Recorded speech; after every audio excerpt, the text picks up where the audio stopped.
Well, hello. I've been thinking about this whole citizenship thing. We've had a bunch of time, all this illegal aliens, all this needing to change the immigration laws, and needing to do all these kind of things. Well, I was thinking, and knowing what's going on in this country today, citizenship ain't worth doodly. Nothing. Just don't matter no more. Not unless you want to be one of them politicians, one of them huffers and puffers that wants to show out their narcissistic, autocratic brains to everybody. No, citizenship is supposed to mean something.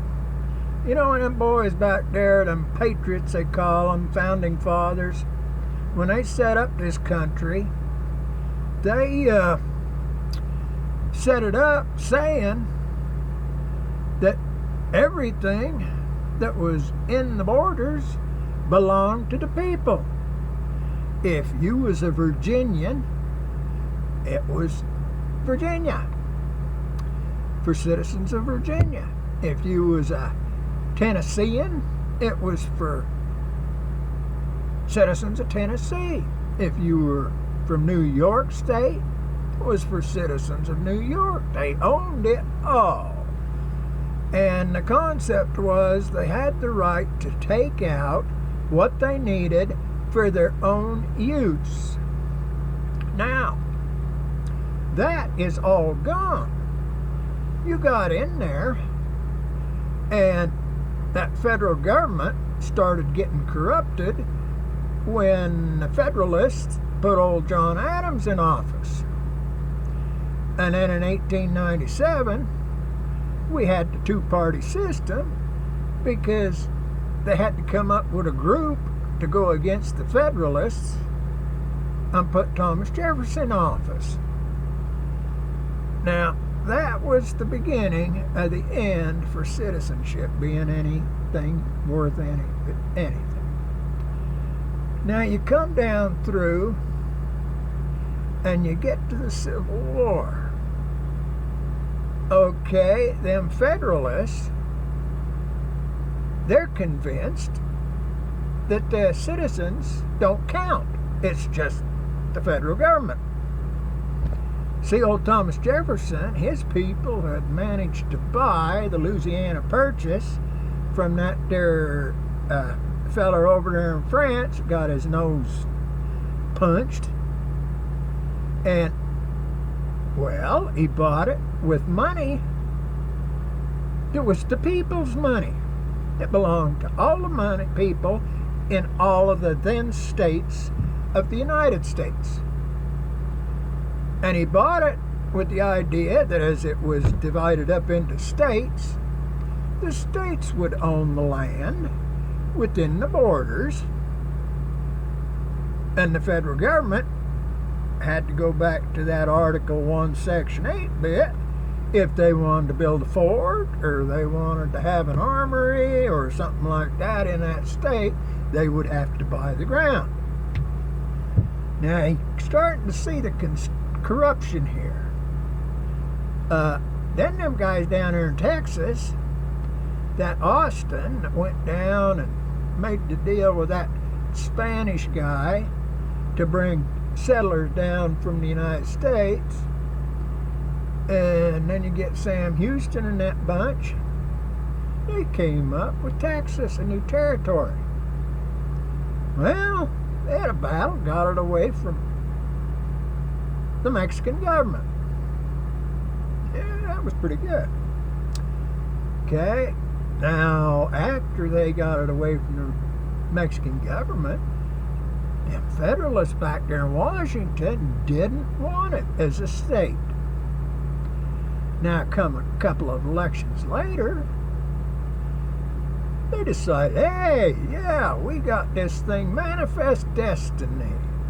Us Federalists are supposed to own and control all of this North American stuff that's worth anything.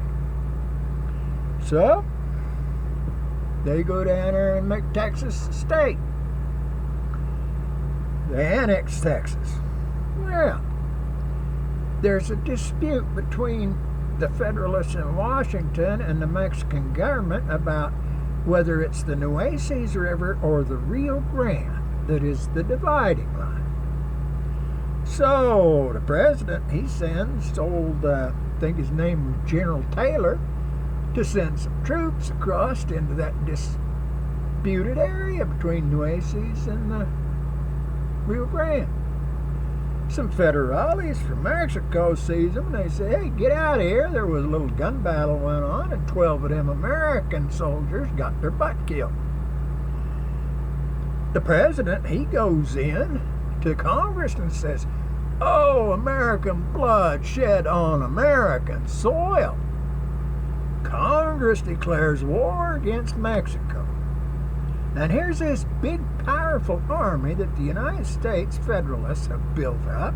Goes down through Mexico like a swather cutting grain, killing farmers and kids as they tried to stand up and defend their homes and a few soldiers that the Mexicans actually had.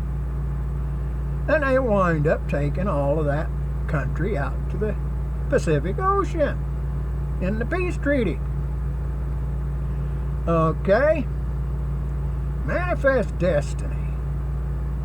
Well, people don't own that. The federal government owns that. Now, how can the federal government own land? Is it God? I don't think so. How can a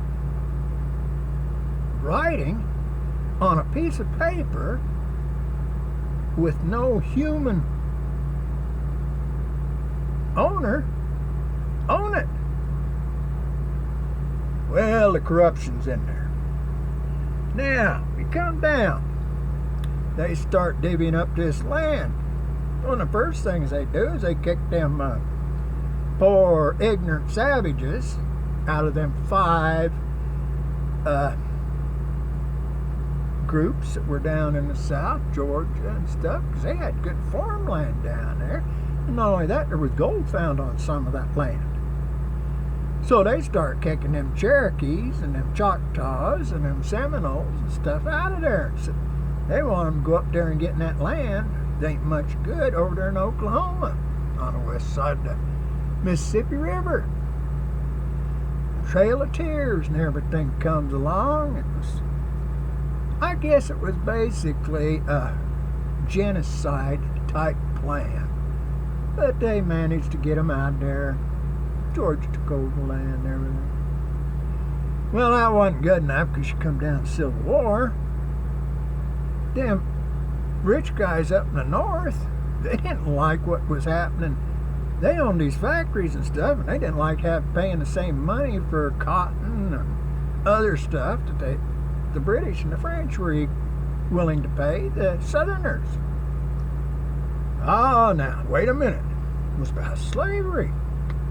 No, let's go back and look at it. In 1807, Thomas Jefferson and the boys, they got a law passed through Congress, and Jefferson signed it into law saying they could no longer import slaves into the United States.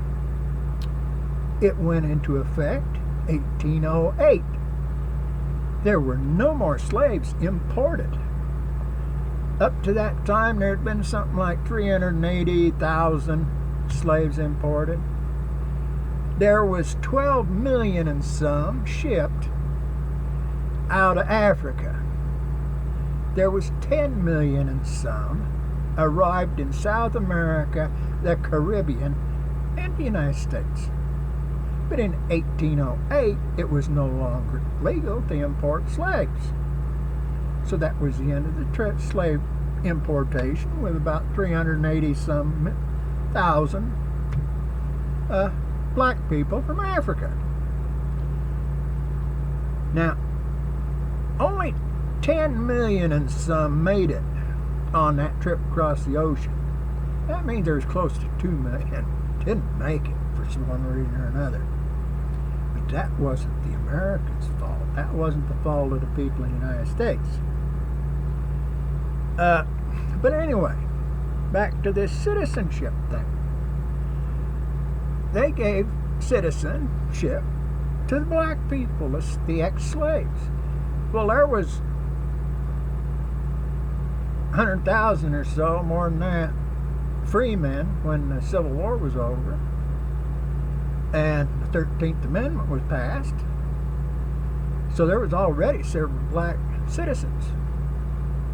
But then the rest were made citizens. Now, them abolitionists, oh, they pat themselves on the back. Look at what we did. Oh, we freed all them slaves down there. You boys have a good time. You got the freedom. They didn't teach them a thing about living. They didn't teach them a thing about liberty. All them people knew was what they had known being a slave on them plantations and stuff. So it all went, but they were new citizens. Now we come up through, we get into this modern day stuff. Well, when I was a little kid, I remember there was a man and a woman and a couple of kids came to the United States from Switzerland. That would have been in late 49, maybe 50, 51. That's 1950. And they came on a visa to be citizens. Well, that gentleman, he learned English. Them little kids, theirs, they learned English. He went down, took his test. They all got their citizenship except the mother. The mother stayed home as women did in them days, a lot of them, and she kept the house and everything. She didn't associate much. She didn't learn how to speak English. Well, in a few months, she was going to get deported back to Switzerland. So the church ladies, that church we went to there, they kept going over to her house, and they worked with her, and they worked with her, and they worked with her, and they got her so she could pass that citizenship test and the English speaking test. That was the way it was done. Now, this time now, they've got all these squabbles about illegal aliens. What the heck is the deal with that? Either you come in legally or you don't. It's a law. No, the progressive socialists are not law enforcing people. They are criminals, basically. They just want people that they can get and get votes from. Now, me, I'm a citizen. I'm supposed to be entitled to that, well, I get a little bit of Social Security. I've got a Medicare card, but I ain't never going to use it because I don't believe in doctors. I don't like to take nothing that ain't mine. I got honor. So my citizenship really don't mean squat to me anymore. Oh, I can still cross from one state to another and like that, but that's nothing. And then people back there in Washington, they don't care. Them rich people that are the sponsors of the Socialist Party and all them politicians, Democrats and Republicans that are members of that Socialist Party, they don't care about that citizenship stuff. Should non-citizens be able to collect Social Security? No. I don't care whether they paid into it illegally off somebody else's Social Security card or not. Should all this other stuff be for citizens? Should illegal aliens, or should the people that are in on conditional visas and all that? No. There need to be certain permissions for them. See, when I was young, they used to have what they called seasonal farmers. farm labor, come up out of Mexico. Some of it lived on north side of the Mexican border. A lot of it lived on the southern side of the Mexican border. And when it come springtime in Southern California, New Mexico, Arizona, Texas, they'd come out of Mexico, whole families, and start moving north with the work. And they would work and go on up and get cleared the Canadian border. By the end of the year, by the end of that season, then they'd go back home. Now, I don't know how many of them were legal or not. It didn't matter. But they didn't ask for citizenship. They just wanted the job. That Cesar Chavez, some of them guys come up and got, hey, you're getting cheated, so we got to do something good for you. And he did a lot of good for them people. And that's the way it should have been. The rich guys, the socialists, and they didn't give a darn about them people. They just got mad because they saw these little kids out there in the field working with their parents. Well, them little kids are supposed to be in school. They're supposed to be learning. They're supposed to be getting their brain washed. Caused all kinds of trouble for them poor guys, them families. And it wasn't right. And nobody stood up for them. So you don't see them seasonal workers like you used to. They didn't care. They were good people, honest, hard-working. You can't get asparagus picked up in Washington State now? Blame the politicians. Blame them do-gooders. Blame them bleeding hearts. They're all progressive socialists that don't give a darn about real people. Citizenship don't mean a darn thing to them. Gee, I wished it did. Why don't we go back to that Constitution? Let's reboot it. Get the Constitution back. Let's get rid of some of them kinds of politicians they got. Let's get the states being back as sovereign nations. And we can solve a lot of these problems. Police. The people in the community can pick what kind of police they want. Them people down there in East L.A., they're a whole lot different than them people back there, them Puerto Ricans living in New York City. They don't need the same police force. They're a whole lot different than them goofy people living up there in Oregon that used to be hippies. I guess that's what they were. And they're a whole lot different than them people living over there in, well, that Silicon Valley. Them people are a whole lot different than the people down in L.A. They got no business telling the people in L.A. what to do and how they got to live just because they got a whole bunch of money and they got a bunch of politicians in their pocket. They think they got that right, but they don't. Where are the Americans that want to be free, that want to be free, that want to have liberty, that can believe in justice and the law, and let's make laws that we can keep and live by. I got to think about some more stuff. See you later.